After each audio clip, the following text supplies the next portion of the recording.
DND number 9, Circle of Life. In Jesus' name, chapter 2. It's March 28th, Thursday, early evening. The Stewart Ranch, Pine Forest, Georgia. Chaz Stewart pulled up on the reins, rose up slightly in the stirrups, and pulled his phone from his hip pocket. Hey, Ty, what's up? I'm gonna need you to come into town and pick up your daughter. Oh, what's she gone and done now? Disturbing the peace. You're kidding, right? I wish I was. Did you arrest my daughter, your niece? No. I arrived just in time to keep that from happening by the new deputy. Just come and get her, please. We'll talk later. We're in front of the new Sally Steakhouse. Chaz sighed. I'm on my way. He kicked Sugar into a gallop. His younger brother, Tyson, was Pine County Sheriff and usually played everything by the book, so Chaz realized the big favor he'd done by calling him instead of arresting Lena. Once Chaz got back to the house, he made the decision to not tell his wife where he was going until he knew all the facts. It'd be easier that way. Besides, Lisa was at the inn going over reports with Jody. He jumped into his Jeep and took off. What he saw when he pulled up was intriguing and a little bit infuriating. His beautiful daughter, Milena, lovingly called Bug, was sitting on a bench just outside of the steakhouse. The infuriating part was that she was leaning slightly forward because her hands were cuffed behind her. Her tumble of red hair had come down out of the clip she usually wore and was blowing in her face, and she shook her head, trying to get the hair out of her eyes. Chaz's gaze shifted to take in the rest of the scene. Tyson's new deputy stood next to Lena, looking a little uncomfortable, Chaz was sure, because he knew who had just arrived. Brother Tyson stood talking to Jacob Apple, who had several bright red scratches on his cheek and forehead. Ty looked to be writing a report. Chaz knew Jacob had been deployed and hadn't realized he was back, though from the look of things he was just getting back since he wore his fatigues and had a duffel bag next to him. Chaz approached the deputy. He was new.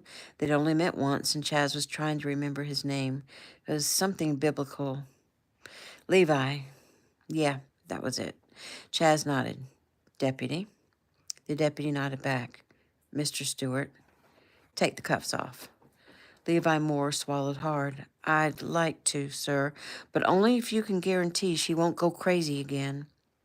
Chaz's eyebrows rose. Well, the guy didn't flinch. Chaz had to give him that. I'm not going to tell you again. Take the cuffs off.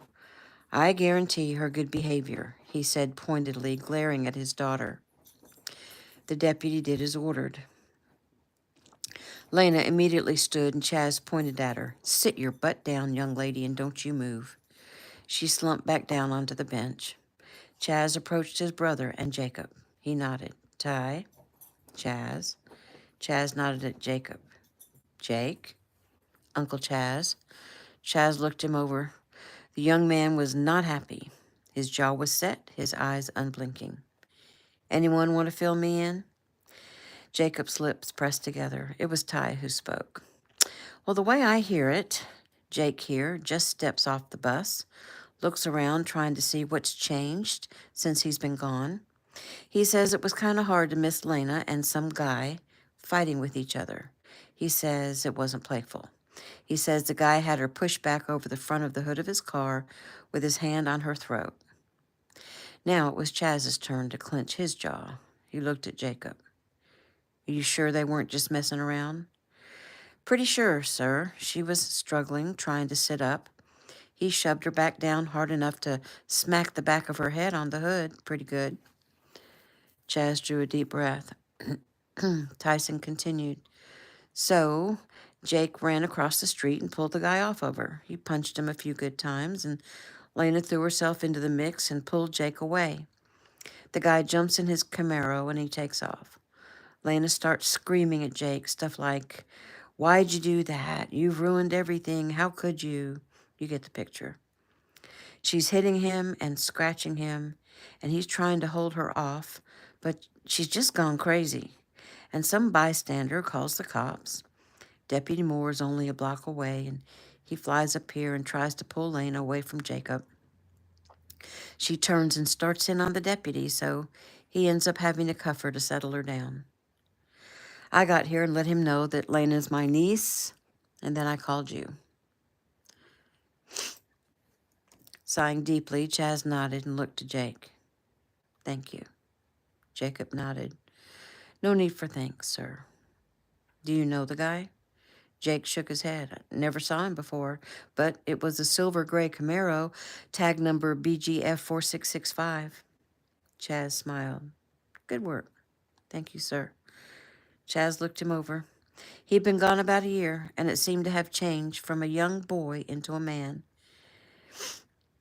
Jake went into the Marines right out of high school and went immediately into Raider training. He smiled and nodded. Well, welcome home, Marine. Jake gave a soft laugh and stroked the scratches on his face. Yeah, thank you, sir. Strange that your folks didn't say anything to me about you coming home. Well, I wanted to surprise them. As a matter of fact, I'm hoping to hitch a ride out to the inn. Chaz looked over at his daughter, who was still fuming. You think you two can sit civilly in the same vehicle? Well, I can, sir. What she can or can't do is beyond me. Uh, no disrespect intended. Chaz placed a hand on his shoulder. No worries. Chaz looked at Ty. Is she free to go? Tyson nodded. I'll just have a word with my deputy. They walked over to the bench where Lena sat. Let's go, Chaz ordered.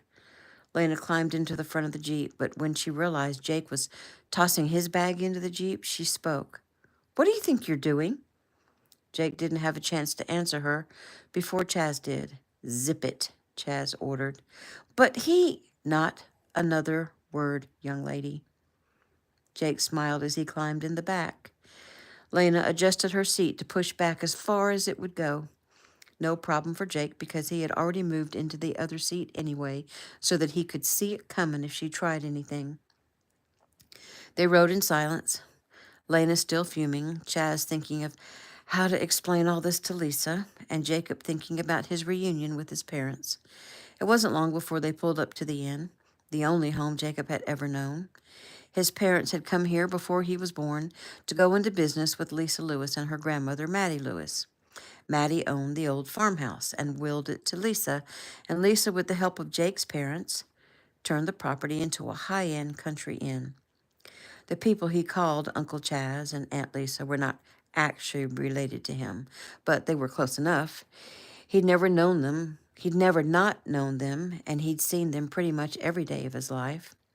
Lisa Lewis married Chaz Stewart, who lived on and part owned the Stewart Ranch, less than a mile away from the inn. Uncle Chaz and Aunt Lisa had 4 children, Lena, Charlie, Matt, and Erilyn, and Jacob himself was an only child. Jacob and his parents occupied the gigantic 3rd story of the inn.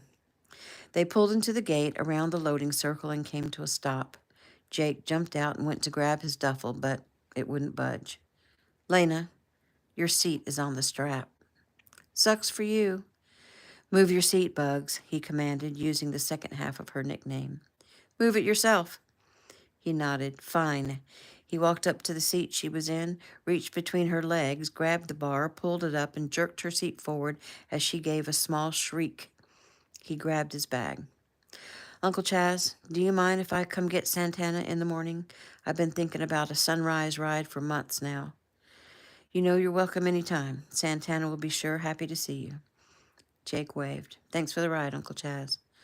Chaz couldn't answer before the loud scream. Jody Apple, Jacob's mom, came running from the inn, jumped the steps and into her son's arms. A moment later, John Apple emerged with Mattie Lewis just behind. John walked down the steps and patiently waited for his wife to let go of their son, and when she finally did, Jake turned immediately into his father's giant bear hug. Chaz sat in the Jeep with his daughter, watching the scene with pleasure. Lisa is going to be pleased that Jake is home.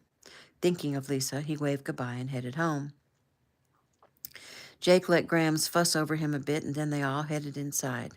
A few of the guests at the inn stood and thanked him for his service as he made his way to the kitchen, the place he loved to be the most when he was home. They sat around one of two kitchen islands while Grams and his mom gathered goodies, and by the time they finished, he had a spread of apple butter muffins and chocolate brownies with cream cheese frosting and cut fruit and cheese slices and tortilla chips and salsa and sliced sausage and a peanut butter sandwich. He gobbled down the sandwich first and chased it with a cold glass of raw milk. They chatted about his deployment to Germany, about his raider training, about a few of his brothers in arms, and finally, John had to ask about Jake's scratched up face. So, you want to tell me about the condition of your face? Jake sighed. Yeah, about that. I guess the answer to that comes with a question. Well, what's the question? So, how do you subdue someone without hitting them and without hurting them? John nodded and gave a soft laugh. Well, that is a difficult one for sure. If the person has any physical strength at all, it's almost impossible. So, the next best thing to ask is, how do you subdue someone without hurting them permanently? Jake smiled, but then shook his head. Yeah, no, that won't work. Are we talking about someone in particular? Yeah, that little hellcat that lives next door. Well, I know you wouldn't talk about your Aunt Lisa that way, or Dr. Stewart, Jody said, so I'm guessing you're talking about Milena? Yes, Milena. Jake went on to tell them all about the incident. When he finished, his father only had one question, and it was the same one his uncle had asked. Did you know this guy? Never saw him before, but I'll see him again. Uh, don't you go getting involved. Let her father handle it. I'm already involved. Yes, and it's a good thing the guy is still alive, Jody said. Jake snorted. If I wanted him dead, he'd be dead. I get it, son, but you need to dial that back. Special ops comes with a huge responsibility, and you need to find the maturity to not go around half-cocked. Yes, sir, of course you're right. It just makes me a little crazy to think of how he had his hands on her. I can tell you this, it wasn't the first time he's roughed her up. Oh, did she tell you that? No, but she didn't have to. I'll talk to Chaz. Take a deep breath. So how long do we get to keep you? I'm looking at 6 months with some weeks of training scattered in there. Jody clapped her hands together. Wonderful. New scene. Chaz looked over at his daughter as he drove the mile down the street to the ranch, turned in the gate, passed the main house, and drove up the winding drive to their home. You think you were a little rough on Jake? She shrugged. No, I don't. He just makes me so mad. Chaz shook his head. Where's my sweet girl, huh?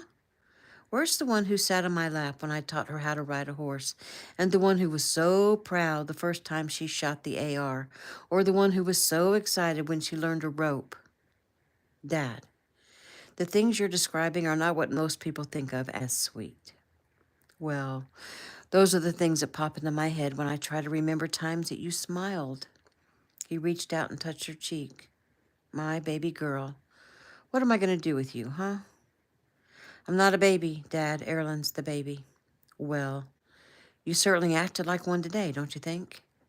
Before she could answer, they pulled up to the house. She turned to him. Can we keep this little incident between you and me, Daddy? He grinned. Oh, it's Daddy now, is it? He quipped as they got out of the Jeep and headed in. She shrugged. He shook his head. Absolutely not. Get ready, 'cause we're headed straight in to tell your mom. Tell me what? Lisa Stewart asked as they came in the door. Where are the kids? Chaz asked. Up in their rooms. Tell me what? Well, let's have a seat, but first, he grabbed his wife's hand, pulled her to him, and kissed her on the mouth. Hey, sweetheart. She smiled up at her big, strong cowboy of a husband. Hey, yourself. Milena threw herself down on the sofa in the front room. Will you guys get a room? Lisa laughed. I can't tell you how many times we've been told that, but let's not change the subject. Lisa sat next to her daughter and turned slightly so she could look at her. and Chaz sat in a nearby chair. So I'm guessing she's done something pretty bad, Lisa started. Well, Ty called to have me come pick her up because she almost got herself arrested for disturbing the peace. Seriously? Yes, but that's not the part that's so bad. Well, please go on. Apparently, some guy was roughing her up in the parking lot of Sally's Steakhouse. What? Lisa grabbed Lena's hands and squeezed them. But that is also not the part that's so bad. You see, Jake got home, just stepped off the bus, and Jake's home? Oh, that is so awesome. Lena rolled her eyes. Strange, Jody didn't tell me. He wanted to surprise them. Oh, I bet Jody about had a heart attack. I wish I could have seen it. Yeah, they both were pretty excited. Unbelievable, Lena muttered. Oh, sorry, sweetie. She nodded at her husband. Go on, Chaz. So Jake just stepped off the bus and... Yeah, and he saw what was happening and he ran across the street and he took care of the problem. Lisa sighed. That boy, he's just grown into such a fine young man. Chaz nodded with a smile. Wait till you see him. There's not much boy there anymore. He's bigger, he's stronger, he's looking like a man. Chaz smiled at the look of disbelief on his daughter's face. Anyway, after Jack hits the guy a few times, your daughter jumps into the fray, trying to get Jake to leave the guy alone. She succeeds, and the guy jumps in his car and hightails it out of there. Well, thank goodness she broke them up. With Jake being special forces, he could have killed the guy. Well, could have being the operative word, Chaz put in. I don't think the guy was in any danger. Jake was always been in control of his senses. He's not known for a temper. Unlike your daughter, he said pointedly at Lena. Chaz smiled at his daughter, who'd made the grunting sound. So, what did she do that was so bad? She then goes after Jake, and she attacks him. He's trying to get her to back off without hurting her. She scratches his face up pretty bad. Someone calls the cops. The new deputy, Levi, he comes. He tries to break up Lena and Jake, and she turns and starts going after the deputy. Lisa gasped. He ends up having to put her in cuffs. And Tyson shows up and saves her from being arrested. And then he calls me to come and get her. Lisa sat for a few moments digesting the information. She looked up into Lena's eyes. Why, honey? Why what? Why did you go after Jake? Because he ruined everything. Don't you see? He'll probably never speak to me again. Who? Jake? No, Mom. Keep up. You better watch how you speak to your mother, young lady. How can she keep up if you're not making much sense? So, to be clear, this guy who was hurting you, you're worried that he'll never speak to you again? She looked down and nodded. Why? Lisa asked softly. Why would you even care to speak to him when he was mistreating you? When she didn't answer, Chaz asked, What's his name? I'm not going to tell you that, Dad.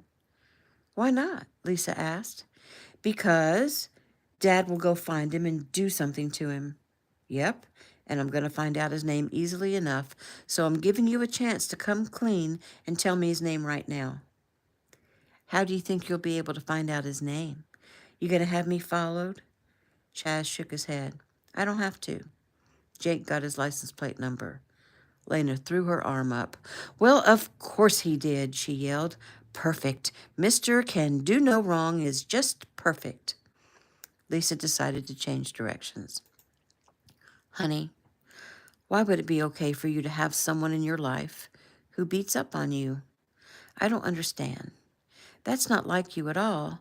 I know I'd never allow anyone to mistreat me, and I know I've taught you the same thing, so why do you accept it from this guy, whoever he is? It's not like that, really, Mom. I mean, that's just the way we are when we're together. He's a little rough. So am I. Chaz closed his eyes and shook his head. And how long have you been together? She looked up quickly, then lowered her head again. Almost 6 months. What? Why have we never met him? Why have you kept this guy a secret? Lisa asked. Lena shrugged. Well, Brett is not very sociable. He would be very uncomfortable meeting you. She looked up. And now he'll never meet you because he'll break up with me. Oh, you and Brett can consider yourselves broken up for sure, Chaz said quickly. Lisa put a hand on her husband's shoulder and shook her head at him. Lena, how happy do you think you would be to have a boyfriend who didn't want to meet your family, who isn't sociable, who already mistreats you? These are red flags in a relationship, big ones. I'm going to guess that in the beginning, the rough treatment, as you put it, was not like it was today. It's probably grown increasingly worse. And now it's progressed to a point that he actually roughed you up in public without even thinking much about it. Let me ask you something. What started the rough treatment today? Did you have an argument? She sighed. We had an early dinner at the steakhouse. Our server was Peyton, Gabe Tanner's friend. Yeah, Peyton Murphy. I mean, he's the same age as Gabe, 17, and he's a friend of our family, and I've known him since he was a kid, so I was nice to him. And I teased him a little. But Brett thought I was flirting with him. I explained to Brett that he was like a little brother to me, and that I was only being sociable. And then I said something smart aleck, like Brett couldn't understand being sociable since he didn't have a sociable bone in his body. And I guess that made him mad. He said he was going to show me he could be sociable, and he started pawing at me right there in the parking lot. And I pushed him away, and things kind of escalated from there. Lisa began to wish Jake had killed the guy, but she drew a deep breath and silently asked God to forgive her and to direct her in helping her daughter. Lena, if you think about it, can you see how this guy is no good for you? Can you see that he has some kind of deep-seated mental problems, some issues that you are not capable of dealing with? I'm not saying he's a bad guy, just that he's not well emotionally and he needs help.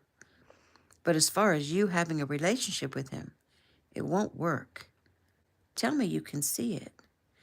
A tear ran down Lena's cheek. I can see it. I'm sorry, Mom, Dad. I didn't mean to cause you trouble, and I'm sorry, Mom, for being disrespectful a minute ago. Well, you're forgiven, honey, Lisa said, but I'm more concerned with the reason you would even think about having a relationship with a guy you knew we wouldn't approve of and a guy who doesn't appreciate you. Do you not realize what a prize you are? What a remarkable young lady you are? Anyone would be grateful to have you in their lives. Huh, not everyone. Oh, that's just nonsense, Lisa said, dismissing it. But Chaz tucked that little piece of information away to ponder. Mom, Dad, I'm thinking of changing my major. Chaz and Lisa both turned their heads in surprise. That had come out of left field. She'd always talked about being an English teacher. She was already a junior at nearby Gordon State College. She elected to go to school nearby and live at home. It was a fine arrangement, or so they thought. What are you thinking about doing now? Chaz asked. I'm thinking I'd like to become a veterinarian. Okay, well, that's interesting, Lisa said. I mean, I love horses and all animals, really. Sometimes I think I spend more time with horses than I do with people. And how long have you been thinking about this? Chaz asked. Since I went back after Christmas break. Would you have to go away to go to veterinary school? Lisa asked. Well, of course, there's always UGA, but there's actually a vet school in Fort Valley. It's farther than Gordon College, but not too far. I could still commute. Well, it sounds like you've pretty much made your decision, Chaz said. Not really. I've just done some research. I wanted to talk to you guys about it. Well, anyway, now you sound like the level-headed young lady I thought you were, Chaz said. Lena shrugged. Again, I'm sorry. I don't know what's going on inside my head sometimes. She rubbed her hand across her abdomen and swallowed hard. They all looked up at the sound of footsteps. 14-year-old Charlie came clunking down the steps at a gallop. Hey, Bugs. Hey, Rat, Lena shot back. Lena looked her brother over. He was only 14, but he was already taller than her, which meant he had to be at least 5'11". Everyone says he'll be taller than their dad, and their dad was a big guy. He didn't end up with their mom's red hair like she did. He had blonde hair like their dad and green eyes like their mom. I just got off the phone with Lucas. He says you stiffed his brother. Lena's brow wrinkled. You talking about Peyton? Yeah, he says Peyton waited on you and some other dude, and you guys didn't leave him anything. Chaz shook his head. Lena, you'll need to make that right. I will, but actually, right now, Dad, I'm not feeling so great. Or what's wrong? I'm feeling dizzy and a little sick to my stomach, and I have a sudden headache. Charlie, will you run get me my bag? Chaz said. Lie down, Lena. Lisa helped her daughter to lie down on the couch and put her hand on her forehead, searching for fever. But Chaz was pretty sure it wasn't a fever. Jake had said that she smacked her head on the car. He sighed. He was a former corpsman and former paramedic with a couple of years of pre-med under his belt. She probably had a mild concussion. Luckily, he could always call on his mother over at the main house, a retired cardiologist, if it was more than he could handle. Charlie arrived with his father's medical bag. Chaz immediately took her blood pressure, shined a light in her eyes, and listened to her heart. Lisa smiled at her handsome husband. The first time they'd met, he was examining her in much the same way. He was frowning right now. He lifted their daughter's head and ran his hand over it, laid her back gently on a cushion. Her blood pressure's a tad low. Definitely has a good lump back there. I'm thinking she has a mild concussion. Best thing right now is for her to rest. He ran the back of his fingers over her cheek. You need me to carry you up to bed, or can you make it? I can make it. She sat up and swung her feet to the floor. Lisa put her arm around her daughter's waist and helped her up the stairs just as Chaz's phone went off. What you got, Ty? The car is registered to a William Adderman in Upton County. I got the name Brett out of Lena. Chaz said. I got the name Brett out of Lena, Chaz said. There are 3 children listed, Ty went on.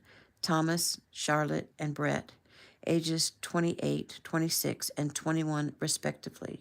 Brett is the only one of the 3 living at the address. Mother's name was Evelyn. She passed 5 years ago. The 2 oldest are married and living in other states. Annual household income is over $500,000. So there's a reason the kid is off balance. There's always a reason, bro. I mean, youngest kid, all alone in a big house. Father maybe works a lot. Kid has no direction. Well, what you just described may be part of it, Ty said, but thinking he can slap a woman around, that's where the spoiled little rich boy comes in. Yeah, you're right, Chaz agreed. And that little girl you just mistakenly called a woman is presently in bed. She started getting dizzy, nauseated, and she has a mild concussion. Well, that's just great, Ty thought a moment. Do you want to press charges? I don't know. Good question. Let me talk to the girls and see what they have to say. And to Jake, because he's the witness. And Jake, got it. Let me know ASAP. Will do. Thanks, Ty. New scene.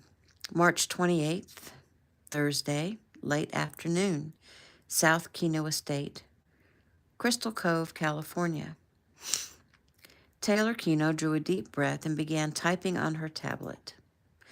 Taylor Keno, Thursday, March 28th, junior, age 16, Brookside High School. Essay topics. 1. Who was most inspired me in my life and why? Or 2. What path in life do I want to take and why? Chosen topic? Both. When asked to choose a topic and write this essay, we, the juniors of Brookside, were given 3 weeks to accomplish it. I have struggled with this for 2 weeks and 6 days. The reason for that is, it is impossible for me to choose just one person who has most inspired me. So then I thought, I'll do the other topic. What path in life do I want to take? But the second topic, to me, has everything to do with the first topic, and so I decided I would write on both topics.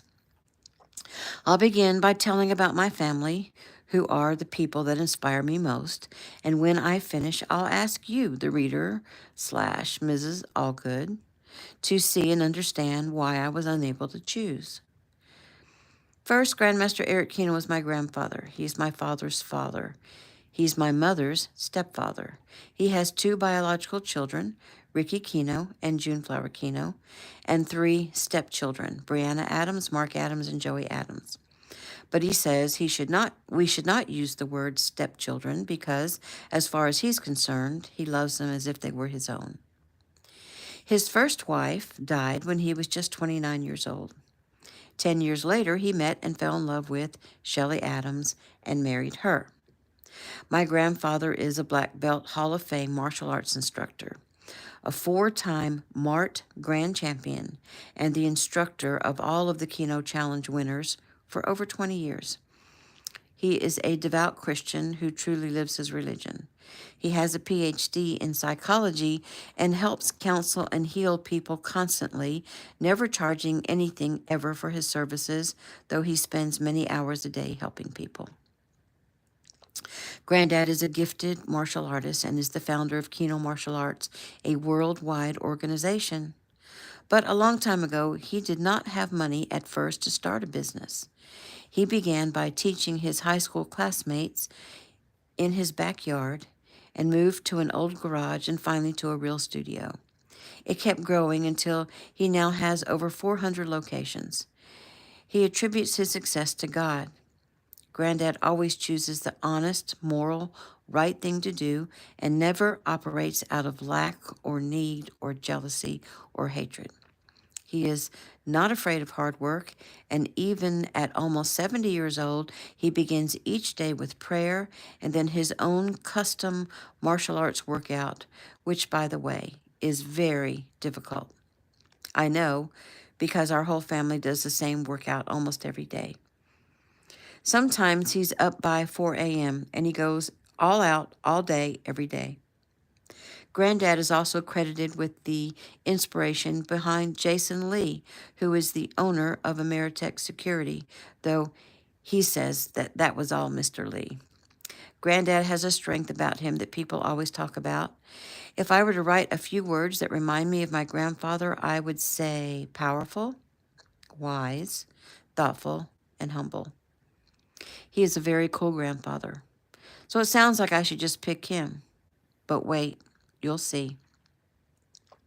My grandmother, Shelley Adams Keno, is my mother's mother and my father's stepmother. She has 4 biological children, Brianna, Mark, and Joey Adams, and June Flower Keno, and 1 stepchild, my father, Ricky Keno.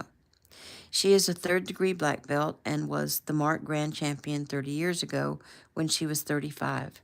She was the oldest women's competitor to ever win the Mart. She has never stopped training and works out with her husband every day. She's been through a lot of trauma, including sexual assault and kidnapping and even torture. But she's a survivor, an overcomer, and she never cries, "Woe is me." She is the sweetest, most compassionate person I know. She loves being married to my grandfather. Who wouldn't love that? And she loves taking care of our giant family and really everyone she comes in contact with. She's strong and beautiful, and my grandfather says she's wiser than him. She loves her children and grandchildren with a fierce love, and she will tirelessly do anything for anyone, for she is always in service. She is also a devout Christian and lives her faith daily. My father is Ricky Keno, whom I know most everyone knows, but I will talk about him as if you didn't know him. His real name is Eric Keno Jr. He's the eldest child of Grandmaster Eric Keno and stepson of Shelley Keno. He fell in love with my mother, Brianna Adams, but they didn't get together right away because she was his stepsister. But finally, they realized that they loved each other and they got married. And he has 2 children, Eric Keno III and me, Taylor Keno. Ricky Kino was a black belt by age 9. His mother died of cancer when he was just 11 years old, and he worked so hard at his martial arts that people began to notice, and they said he was a prodigy. But my father said it was just hard work. He's always humble like that. Some people think he's cocky, but he says he works hard enough to be confident, not cocky. The people who noticed him were stuntmen from Hollywood, and they told people about him, and he ended up doing a few small parts in some action movies. He has now made about 80 movies and is still going strong. My father had to learn how to deal with being famous. He says it's not all glamour and fun. He says you have to be a super strong Christian to live in that world and remain faithful. He says he's fallen down a few times, but he gets up and repents and keeps learning and growing. I love that he's so honest and so humble. He, too, never stops training. He is always kind and loving to my mother and to me, and really to everyone. He is ultra protective, and he says it's a man's duty to protect his family. My granddad says that, too. My father is also a grandmaster, but hardly anyone ever calls him that. He doesn't mind. When I think of my father, I think of the words honorable, strong, funny, noble, and dependable. My mother, Brianna Adams, is the biological daughter of Robert Adams and Shelley Adams Kino, and the stepdaughter of Grandmaster Eric Kino. She is married to Ricky Kino and has 2 children, Eric III and me, Taylor Kino. Like everyone else in our family, she is a devout Christian. Unlike everyone else, she does not practice martial arts. She is definitely her own person. My grandma, Shelley Kino, says that when she and her first husband, Robert, got divorced, it was a very hard time for her, and that her daughter, nicknamed Bree, was a huge help and source of comfort for her mom. My mom has always been very confident and strong. She always wanted to be an actress since she was a little girl, and she knew that she wanted what she wanted, and she went after it. And she achieved her dreams and even has a few Oscars, but she says that is not her greatest achievement. She says taking care of her family is her God-given calling, and having a strong, loving, close family is what she truly strives for. She's turned down several movie roles because she chose her family over fame. She is not just beautiful on the outside, she's beautiful inside. My father says that too. Well, that might be where I came up with that. She is always there for me, loving me, comforting me, disciplining me too whenever I need her. I'm proud to be her daughter, and I've been told many times that I am feisty just like her. Words for my mom: beautiful, smart, talented, strong, feisty, and humble. My brother Eric III, whom we all call young Eric because, like, there are 3 Erics in our family and it gets confusing. I could write a whole lot of stuff about him, but he's almost exactly like my dad, except he's younger and he's a 3rd Dan black belt, not a grandmaster. He's super brainy and helps me a lot with math and science, and he takes time to talk to me and listen to me, and I know I can depend on him for anything. He's the best big brother in the world, and he's super cute. The words I said about my father, I could also say about young Eric, except sometimes I could add annoying. My mother has 2 biological brothers. The oldest is Mark Adams. He was a big football star in high school and was a Heisman candidate. He was going to go pro, but he hurt his knee. And even though his parents could have paid his way through law school, he got a job and did it himself. He's now one of the top defense attorneys in California and is a full partner in his firm. He is also a devout Christian. He does pro bono work on a regular basis and is never too busy or tired to help anyone. I'm told that his personal relationship with his wife and how they met is too personal to tell the story here, but I know the story, and I know that my Uncle Mark is a true hero. Uncle Mark is a 6th Dan, and 7 years ago, he won the Keno Challenge even though he was injured from falling off a cliff. He has a beautiful wife, my Aunt Bella, 2 sons, Jojo, who is also a Heisman candidate, and Logan, and a baby girl, Emily, and words for Uncle Mark: quiet, calm, funny, super smart, and kind. My mom's and Uncle Mark's younger brother is Joey Adams. I know a lot of you already know about him because he did a few movies, but he is now second in command at Ameritech Security, which is a very big deal. He is a seventh Dan and has won the Keno challenges for 8 years, except for the year that Uncle Mark fought in his place. Uncle Joey is a lot like my dad, super fast and super strong. He's also funny and plays a lot of jokes on us. Like everyone else, he is a devout Christian. He helps people whenever he can. One time, he was at a restaurant and a lady came in and needed help because her husband was trying to kill her. And he beat up the man and took the lady to a shelter. But later, that same man shot my Uncle Joey, but he lived. And Uncle Joey risks his life almost every day in his job, just as if he were in the military. He's married to Aunt Bella's sister, whose name is Breeze. They have 3 children, Sophia, Kelston, and Ledger. And words for Uncle Joey: loud, funny, brave, strong, and fast. And last but definitely not least is my Aunt Jeffy, who the world knows as Dr. June Flower Keno Wallace. As everyone probably knows, she is a certified hygienist.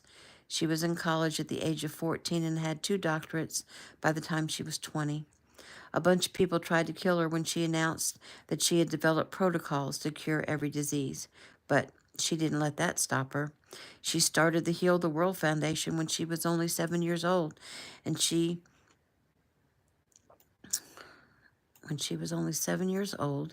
she's worked with my family to bring medicine and hospitals and doctors to the most remote places in Africa and all over the world, and to feed and clothe poor children in every country, including ours.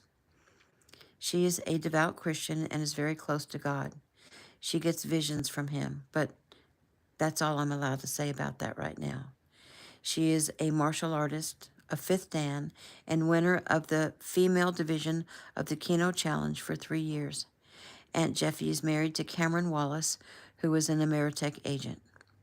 Words from my Aunt Jeffy: sick smart, gorgeous, athletic, fast, soft-hearted, talkative, and sad. My dad says she's sad because she knows so much. So that's it. I could go on to talk about other aunts and uncles, or about my super cool cousins, or about some very close friends who are like family to me. But there are just too many to pick just one person who has inspired me. They all are super amazing people who have inspired me to go for different goals. I'm a martial artist. I have a black belt and will continue progressing in that. I do teach some of the younger kids at Keno Martial Arts on Saturdays, but I don't think that's where I'm headed, though I've thought about going into acting because of the example set by both my parents and my brother, who is currently filming a movie. I don't feel the deep passion that they have for that career. To be honest, I'm not sure that I want a career, or if I do, I have no clue yet. I've spoken with my parents and grandparents many times now, and they assure me that there is no need to force a decision while I'm still so young. Right now, the only thing I know is I want to get married one day and have children and teach them about God and about Jesus. I know I like to dance and to cook and swim. Totally unrelated, I know. And I love to play with my little cousins. I babysit a lot for them, and that's fun. I think I would love to have a bunch of children and be the best mom ever. Because when I truly think about it, that thought is the one that makes me smile.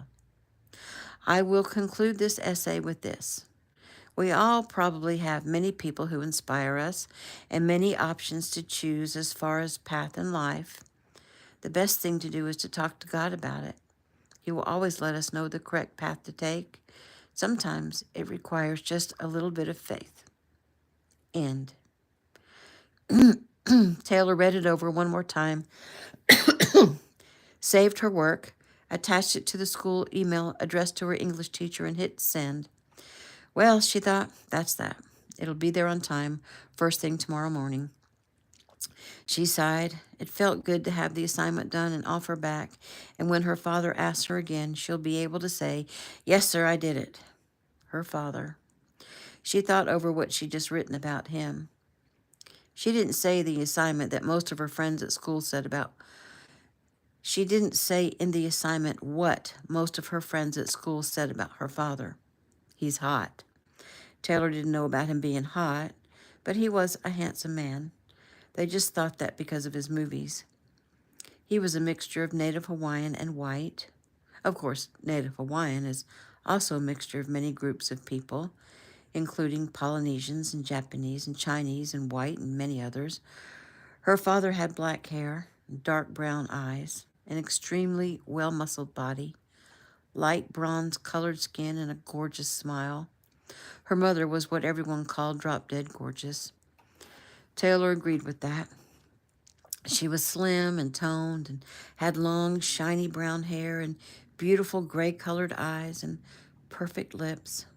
Taylor's brother was really cute, a perfect cross between her father and mother. As for Taylor herself, people said she was almost identical to her Aunt Jeffy, who they say looked like a Polynesian princess. Only Taylor's skin was not quite as tan looking as her aunt's. Taylor's uncles, like her mother, were drop-dead gorgeous. They were total studs. Their hair was light brown and their eyes were also brown, and they both had dimples, and they reminded her of a young Zac Efron. She'd seen childhood pictures of the three of them together, and they really were super cute. Taylor closed her laptop and lay back on her bed. She'd done the only thing she could do for this essay, and that was to be honest. She hoped it was good enough because it was a large part of her final grade. She sighed.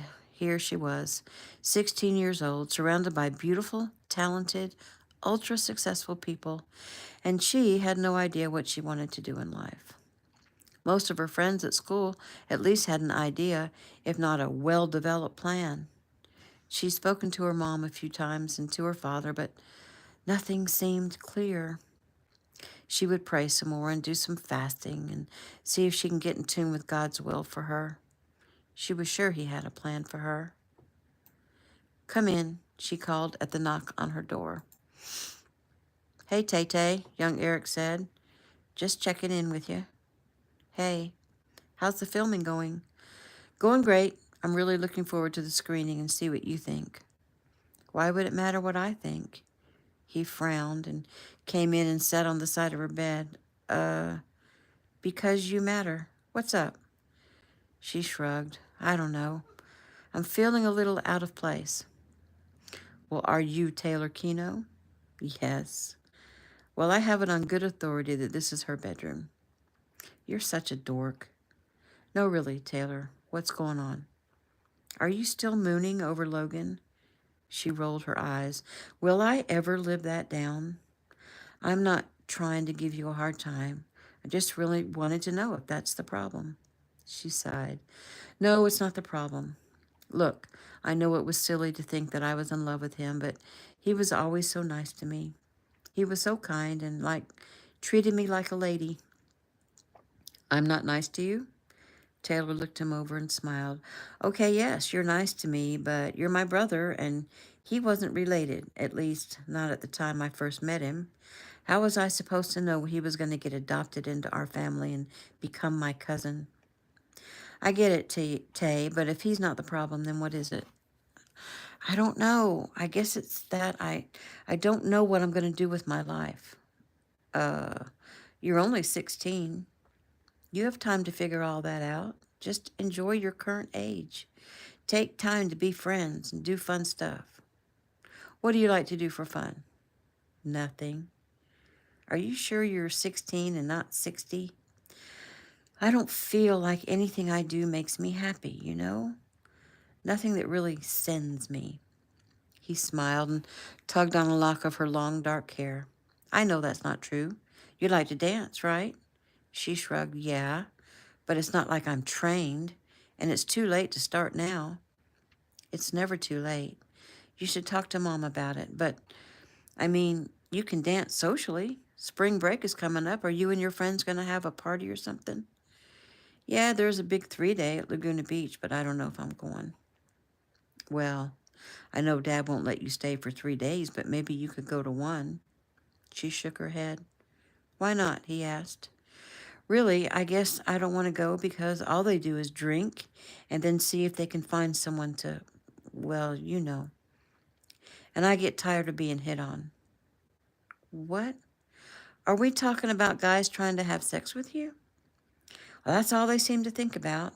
They're so shallow. I mean, I get it. I'd kind of like to do that too, but, uh, what? I just mean I'm curious too. But don't worry, I wouldn't. So, anyway, I don't want to be around all that. They just make fun of me anyway. The guys and the girls, they call me a goody goody. Wow. I can't believe they would make fun of Ricky Keno's kid, Eric said, only half kidding. He'd certainly gotten into enough battles for the same reason, because Ricky Keno was his father. In that whole school, there's got to be some good guys. She gave a short laugh. Well, the good guys are the ones who won't approach me because of Dad. The others are just mean.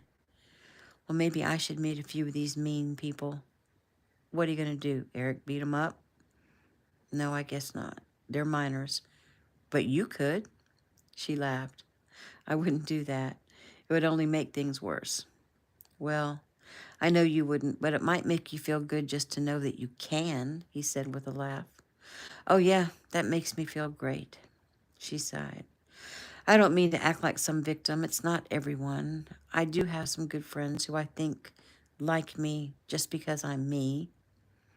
Hey, kiddo, I know all too well that it's hard growing up with famous parents, but really, we are so blessed, aren't we?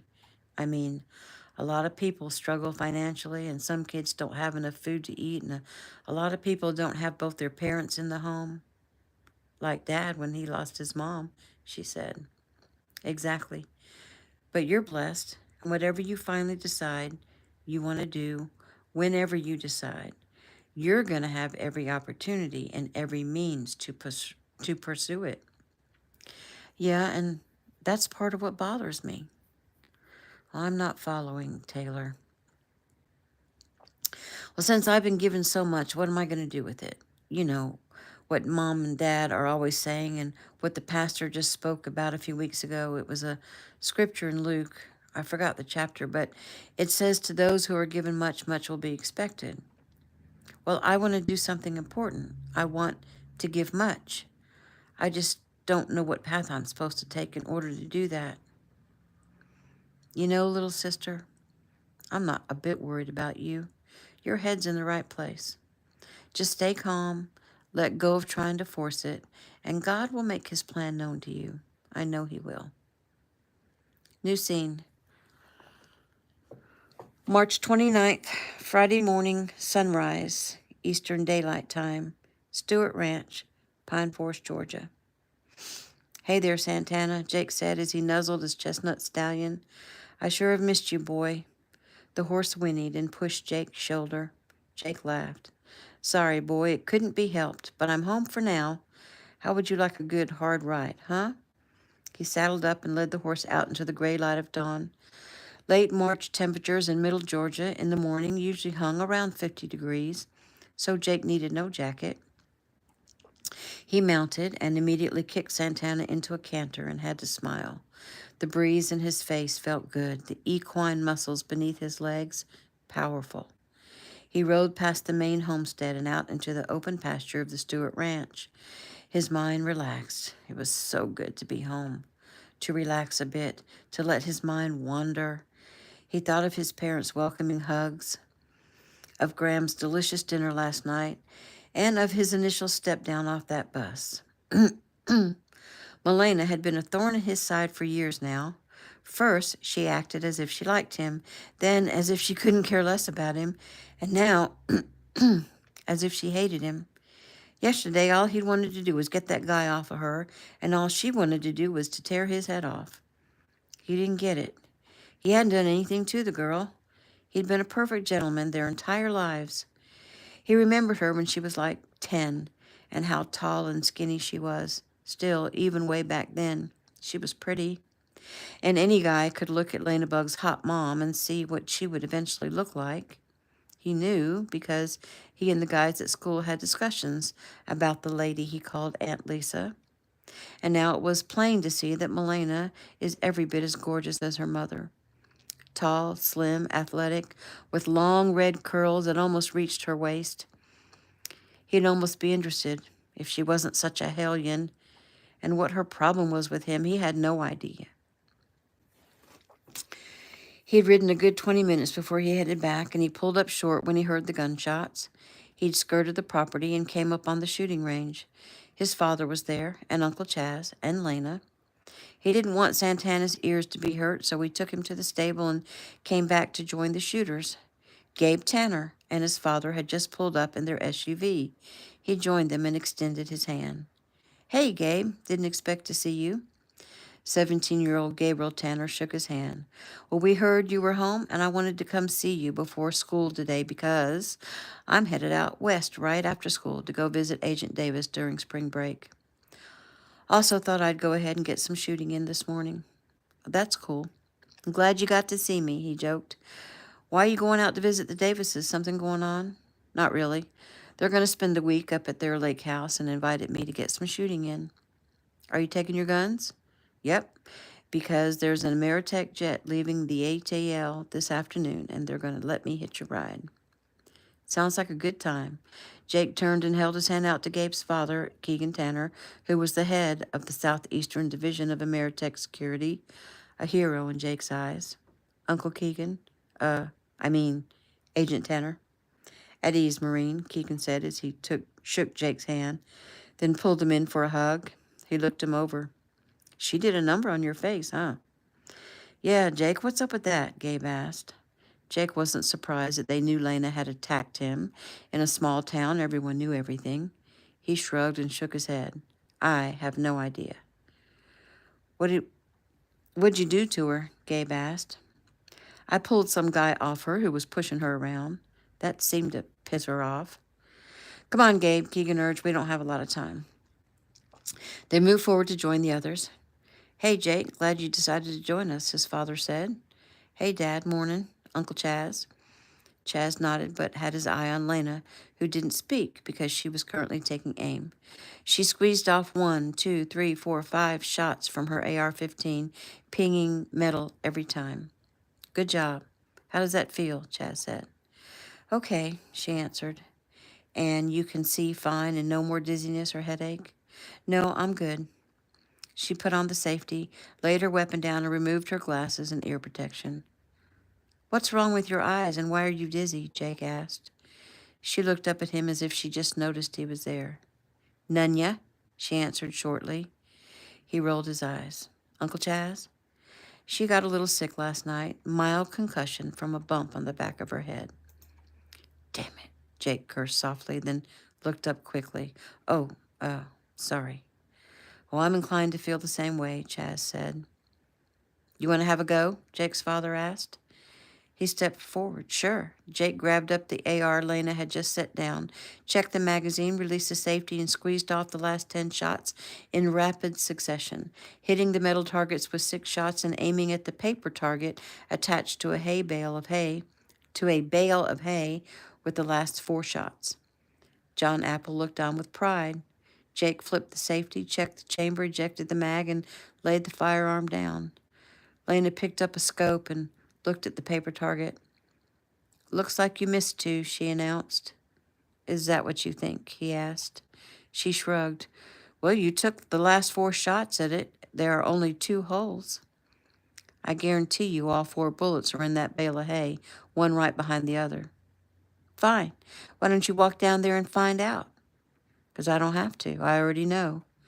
"Well, aren't you, once again, just so perfect?" He sighed deeply and shook his head. "It's no big deal. It's just because I've been through some intensive training." "How nice for you." She turned to head back to the house. Bewildered, Jake watched her go and couldn't help admiring the view. "What did you do to her, son?" He shook his head. "I have no idea." They both looked over at Chaz. "I don't know either, but I'm working on a theory." Gabe moved up, his eye and ear protection on. He laid 2 guns down on the platform, made by a couple of planks of wood laid on hay bales. Keegan watched his son, critiquing in his mind his every move. Gabe had his Glock and a NATO semi-auto rifle laid out, with the magazines also laid out. He moved quickly as though he'd done it many times before, which he had. He went through every step perfectly, checking chambers, loading, safety off, firing, safely changing guns, firing, safety unloading, checking and rechecking. Finally, he laid his firearms down and backed up. And Keegan nodded. Well done. Gabe smiled. Way to go, Gabe, Jake added. That's some fine shooting. Thanks. You want to go? He said, offering use of his weapons.